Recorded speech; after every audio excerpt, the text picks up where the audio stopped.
जय श्री राम दोस्तों।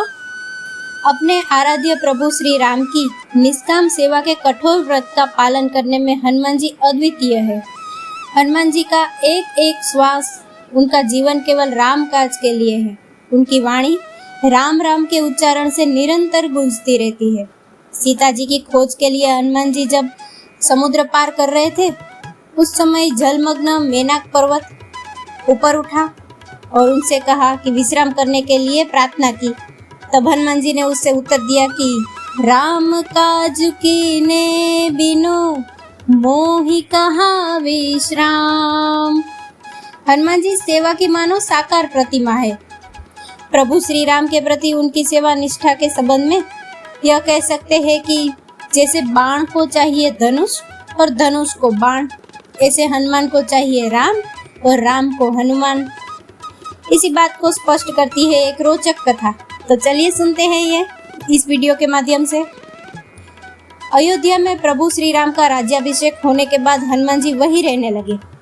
उन्हें तो श्री राम की सेवा का व्यसन था। सच्चे सेवक का लक्षण ही है कि वह आराध्य के चित्त की बात जान लिया करता है। उसे पता रहता है कि मेरे स्वामी को कब क्या चाहिए और कब क्या प्रिय लगेगा। श्री राम को कोई वस्तु चाहिए तो हनुमान जी पहले से लेकर उपस्थित। किसी कार्य, किसी पदार्थ के लिए संकेत तक करने की आवश्यकता नहीं रहती थी। हनुमान जी की सेवा का परिणाम यह हुआ कि भरत आदि भाइयों को श्री राम की कोई भी सेवा प्राप्त करना कठिन हो गया। इससे घबराकर सबने मिलकर एक योजना बनाई और श्री जानकी जी को अपनी ओर मिला लिया। प्रभु की समस्त सेवाओं की सूची बनाई गई। कौन सी सेवा कब कौन करेगा, यह उसमें लिखा गया। जब हनुमान जी प्रातःकाल सरयू स्नान करने गए, तब अवसर का लाभ उठाकर तीनों भाइयों ने सूची श्री राम के सामने रख दी। प्रभु ने देखा कि सूची में कहीं भी हनुमान जी का नाम नहीं है। उन्होंने मुस्कुराते हुए उस योजना पर अपनी स्वीकृति दे दी। हनुमान जी को कुछ पता नहीं था।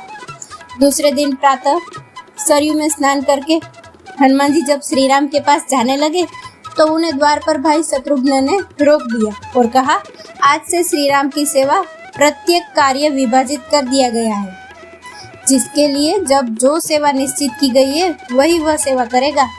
श्री राम ने इस व्यवस्था को अपनी स्वीकृति दे दी है।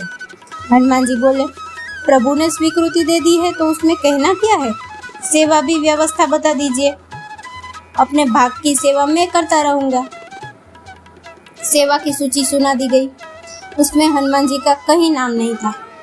उनको कोई सेवा दी ही नहीं गई थी, क्योंकि कोई सेवा बची ही नहीं थी। सूची सुनकर हनुमान जी ने कहा, इस सूची में जो सेवा बच गई है वो मेरी। सबने तुरंत ही सिर हिलाया। हाँ, वह आपकी। हनुमान जी ने कहा, इस पर प्रभु की स्वीकृति भी मिलनी चाहिए। श्री राम ने भी बात पर अपनी स्वीकृति दे दी। स्वामी श्री राम का जिस प्रकार कार्य संपन्न हो, हनुमान जी वही उपाय करते हैं। उन्हें अपने व्यक्तिगत मान अपमान की जरा भी चिंता नहीं रहती। हनुमान जी बोले, प्रभु को जब जमाई आएगी तब उनके सामने चुटकी बजाने की सेवा मेरी। यह सुनकर सब चौंक गए। इस सेवा पर तो किसी का ध्यान ही नहीं गया।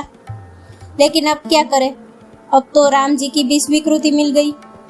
चुटकी सेवा के कारण हनुमान जी राजसभा में दिन भर श्री राम के चरणों के पास उनके मुख की ओर टकटकी लगाए बैठे रहे, क्योंकि जमाई आने का कोई समय तो है नहीं। रात्रि हुई। स्नान और भोजन करके श्री राम अपने कक्ष में विश्राम करने पधारे तो हनुमान जी उनके पीछे पीछे चल दिए। द्वार पर सेविका ने रोक दिया, आप भीतर नहीं जा सकते। हनुमान जी वहां से हटकर राम भवन के ऊपर एक कंगूरे पर जाकर बैठ गए और लगे चुटकी बजाने। पर यह क्या हुआ, श्री राम का मुख तो खुला रह गया।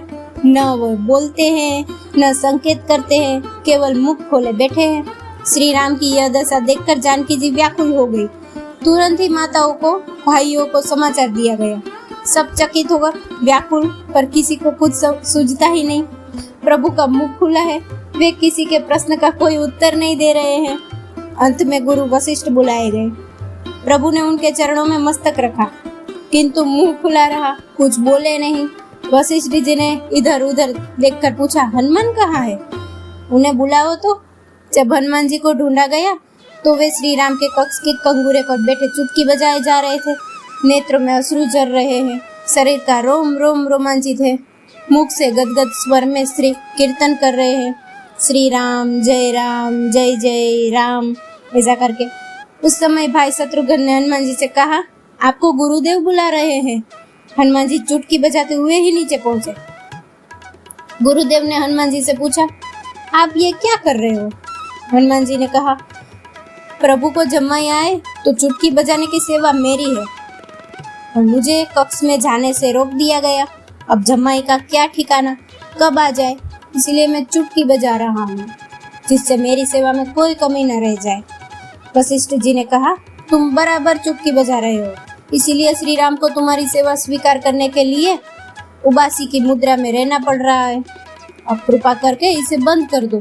श्री राम के रोग का निदान सुनकर सबकी सांस में सांस आई। हनुमान जी ने चुटकी बजाना बंद कर दिया तो प्रभु ने अपना मुख बंद कर दिया। अब हनुमान जी हंसते हुए बोले, तो मैं यही प्रभु के सामने बैठूं और सदैव सभी जगह जहाँ वे जाए उनके मुख को देखता हुआ साथ बना रहूं, क्योंकि प्रभु को कब जमाई आएगी इसका तो कोई निश्चित समय नहीं है। प्रभु श्री राम ने कनखनियों से जानकी जी को देखकर कहा, मानो कह रहे हैं और करो सेवा का विभाजन। हनुमान को मेरी सेवा से वंचित करने का फल देख लिया। स्थिति समझकर वशिष्ठ जी ने कहा, यह सब रहने दो, तुम जैसे पहले सेवा करते थे वैसे ही करते रहो। अब भला गुरुदेव की व्यवस्था में कोई क्या कर सकता है, उनका आदेश तो सर्वोपरि है। यही कारण है कि श्री राम पंचायतन में हनुमान जी छठे सदस्य के रूप में अपने प्रभु श्री राम के चरणों में निरंतर उनके मुख की ओर टकटकी लगाए हाथ जोड़े बैठे रहते हैं। हनुमान जी की सेवा के अधीन होकर प्रभु श्री राम ने उन्हें अपने पास बुलाकर कहा, भैया हनुमान, तुम्हें मेरे पास देने को कुछ भी नहीं है। मैं तेरा ऋणी हूँ तथा तू मेरा साहूकार है। बस इसी बात की तू मुझसे सनद लिखा ले। जय श्री राम।